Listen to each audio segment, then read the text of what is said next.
Ladies and gentlemen, welcome back to the channel, and once again I sit here with a massive smile on my face. I am absolutely chuffed. Celtic still top of the table. They will be for another weekend at least, as we go and beat Motherwell 4-0 at Fir Park this afternoon in another dominant performance. Another performance that shows that we are the best team in the country at the moment. And another performance that leaves me worried for every single team in this league. We are scarily good. We started today's game with not even our best team in the park. We had players like Jota on the bench. We've not even got Kyogo Furuhashi back from injury. We had Josip Juranovic on the bench.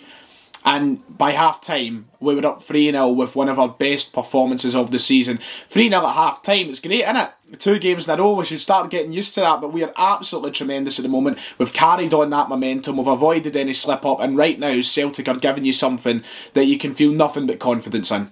We were just outstanding once more again today, and I'm just losing the words to describe how good a Celtic side this is. And I sit here every week just trying to bite my lip on how good it actually is, but I think that at this point I'm feeling like it's safe to say this is a Celtic side who's very much capable of going on and doing big things this season, as big as another treble. It's a Celtic side that is ultimately playing the best football I have seen in my lifetime, and there's no doubt about that at this point. And I never thought I'd be sitting here saying that, and I've always wanted to be cautious about coming out with statements that might be an overreaction or a little bit sort of knee-jerk. But right now, there's nothing to suggest this isn't a Celtic side that can achieve the best years of definitely my lifetime anyway. Because right now we're playing the best football in my lifetime, and there's no argument to that. I genuinely believe it's the best football we've seen in my lifetime. I've never been more entertained watching games home and away with this Celtic side. We've hit rhythm at the moment. We look unstoppable at the moment.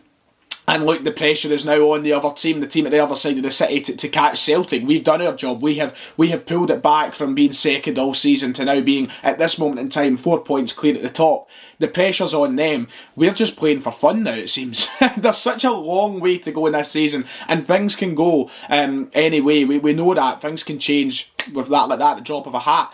But right now, we look as though we're just having fun against everybody we play against, and that performance against Motherwell we've just watched at Fir Park is another performance where it just looked like fun. And I'm ready to book up a ticket for the Champions League final in 2023. That's the point I'm at right now. Well, let's talk about the game itself today before we get too carried away. But listen, Ange's doing it to me. I can't stop believing in him. I can't stop feeling happy just constantly with this team, and I can't help but feeling confident in where we're heading and what direction we're going in, because right now there is nothing stopping this side from winning a treble. I don't even think it's a sort of out of the blue, sort of out of the ordinary thing to suggest it is a team that can genuinely do that, because we look miles better than anyone at this moment in time, and that's not opinion, that's fact. We proved that Wednesday night. We proved that today against the team who are fourth in the table. We have beat everybody that is in the top 4, apart from obviously ourselves, because we can't beat ourselves. We've beat the entire top 4 in the past week and a half. All of them pretty well. Hearts was the dodgiest of them all. But we're 3-0 up at half-time against 2 of the teams that occupy second and fourth spot in this league. Right now, we look miles better than anyone, and today's performance was just fantastic. When the team was announced, I wasn't too surprised. I think a lot of people were hitting out with the same reaction, and oh my god, we're rotating, why are we rotating, we shouldn't be rotating.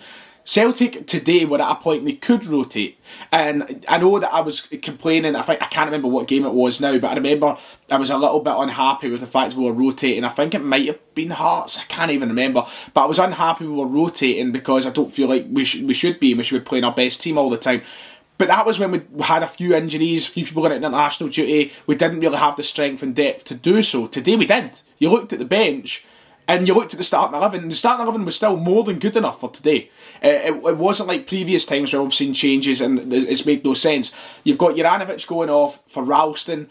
I mean, granted, Juranovic is miles better, but Ralston's had a solid season. You've got the likes of Jota being dropped for Maida, you've got O'Reilly being dropped for Rogic. That is 3 fantastic changes to have. It's a great dilemma to have.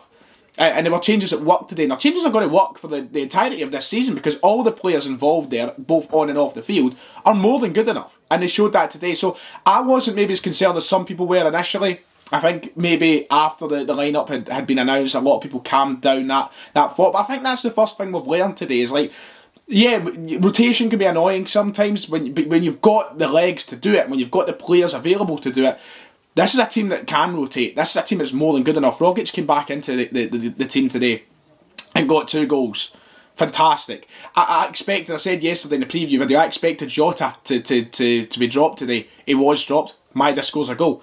Juranovic, keep him for Wednesday, keep him fresh. Ralston had a solid enough performance. They were good changes. And when we have that depth in the bench, it's so good that what we can do with this team. We can make so much progress for every player involved that has a big future at this club, because they'll get minutes, they'll get time, and that's such a positive. When the game kicked off, I must admit, I actually think I felt more nervous today than what I did on Wednesday, which is crazy to say. But Wednesday I went in with a drink in me. I went into the stadium feeling like, yeah, we're going to win today, and a win would have took us top of the table. But now it was about backing up everything we said on Wednesday night, backing up everything that we'd been saying post match, and basically having to show that it wasn't just a one game thing being top of the table. I had a little bit of nerves, but Celtic calmed that down straight away, and the stuff we played in the first half was absolutely magnificent. It was filthy, to be quite honest. It was absolutely filthy. The goals that we made were just gorgeous, and our play, I can't actually put it into words. I generally can't. The interplay, the kind of transition up the park, everything was just perfect. It was spot on from Celtic today. Every player looked so natural. They looked so professional, and they looked so elite at times in today's game. That was the word that I thought of Celtic's performance, elite. Everything just oozed professionalism, it oozed class, and everything we've done, our passing across the park. We're used to seeing Celtic, build out from the back, short passes, blah, blah. But even when we were switching the play today, we were switching from left to right, every ball just seemed perfect. Maida was gathering every ball on the left, Abada was gathering every ball on the right. We were doing everything with such ease. And every time we moved up the park, it was almost like we glided with the ball. We just went up so seamlessly.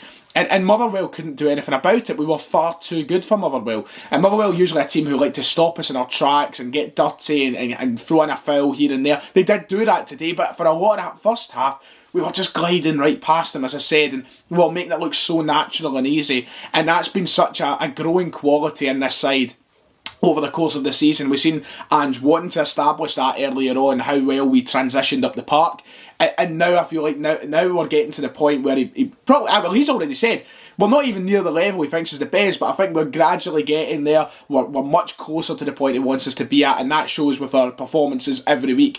We just look stunning, and when you see the work for every goal in the first half, it's breathtaking stuff. Yeah, Abada, what a first half from him. I said the first thing I think we've learned. I'm just going to throw in the second one right now. He's going to be an absolute star. And I mean star. I don't mean star at Celtic. I mean star. He's going to go to the very, very top, that boy.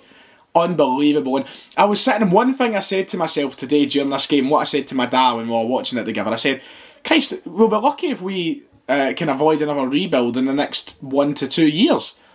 Because this team is going to be sought after by so much Premier League quality teams and maybe other top 5 European leagues. They're playing that well. I would not be surprised if we start hearing rumours for upwards of 5, 6, 7 players in our team because they're just playing that well. I'll be shocked if we avoid another rebuild. But at least we'll have about 300 million quid to do it with the way everybody's playing, And Abada's just going to go to the very, very top. His performance in that opening 45 is just one of those ones that make you go, wow. There's not much else to say but wow. Everything he done, every time he had the ball, he was doing something. He was getting in and around the defenders by cutting inside, by taking them on out wide. He was doing everything I think we were crying out for wingers to do over the past 18 months, and we've not really had it.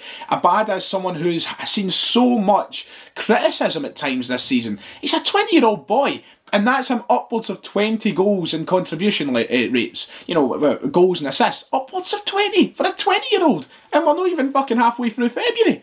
Unbelievable player. And him on the right and Maida on the left complemented each other so well today, because I think Giakoumakis was brilliant. For another game where he doesn't get a goal, he does a lot.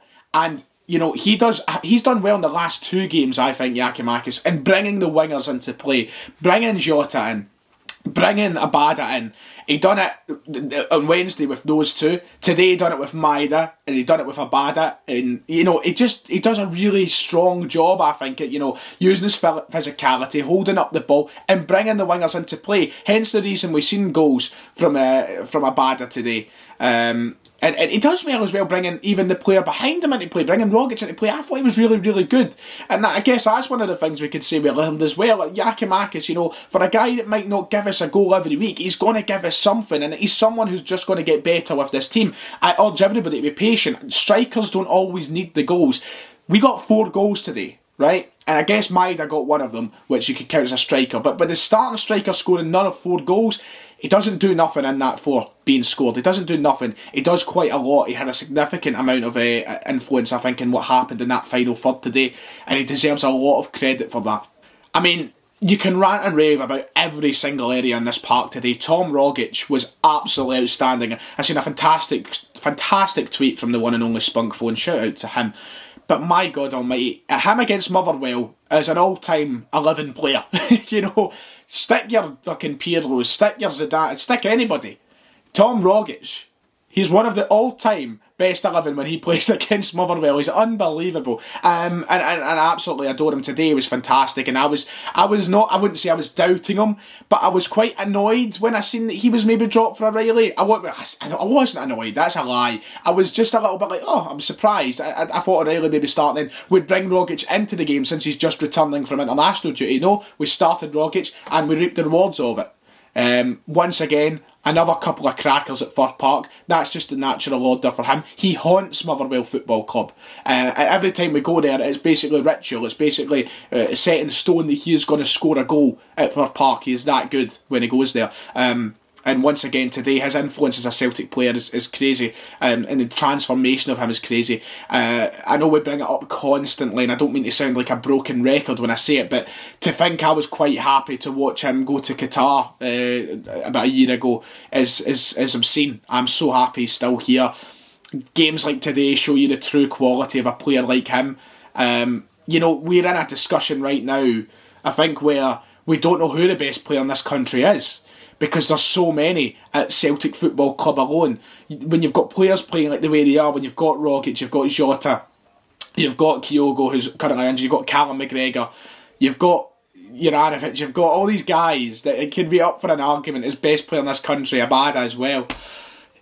There's so many at one club alone, you don't know it, and it's just such a turnaround, and it's beautiful to think about. And I'm buzzing about this club. There's so much to say today, man. And I think I've already covered like my 3 things. In second half we go in, and by the way, I don't think I've even spoke about the goals enough. The first half, absolutely tremendous. But second half, it was all about just, carrying it on, seeing how we kind of followed on from being 3-0 up against Rangers at half time, and how we'd maybe be the same or different against Motherwell at half time, being 3-0 up. And I thought we just carried more of the same from the first half into the second. We looked dominant, we looked great, we made substitutes, we were wise with our substitutions. I was actually quite happy to see let Abada and Rogic go off at half time, just to save them for... No, sorry, Rogic didn't go off, it was Abada and slipped my head. Who else was it? Can't remember. But I was happy to see the changes being made at half time. We get players on and we continue our dominance. We get a 4th goal, which is fantastic as well for Dyson Maida. He's coming back, he's getting a goal, carrying on from where he left off before he went. And listen, it's an unstoppable force at the moment, this team, and I just look forward to each and every single passing game. Today we looked like the best team in the country, first of all, but we looked like a top team in Europe is what we looked like. We were that good. And I'm looking forward to seeing this team being tested in European competition for the remainder of this season, when we head into next season. And ultimately, I'm looking forward to seeing a Celtic side which I think right now are looking like the champions, to be quite honest. Look, not going to say it's done and not saying that's guaranteed, but we are looking like it right now. We are that good. So let's see where the rest of this season takes us. I'm absolutely buzzing and I love this team at the moment. God bless Ange Postecoglou. He is a living legend. He is an idol. He's an icon. And I'll happily help start building the statue on the Celtic way. You give me the bricks. You give me the mortar. I'll go down and I'll build whatever I need to for Ange Postecoglou, because I am loving it at the moment. And that'll do. Like and subscribe. I'll see you all next time.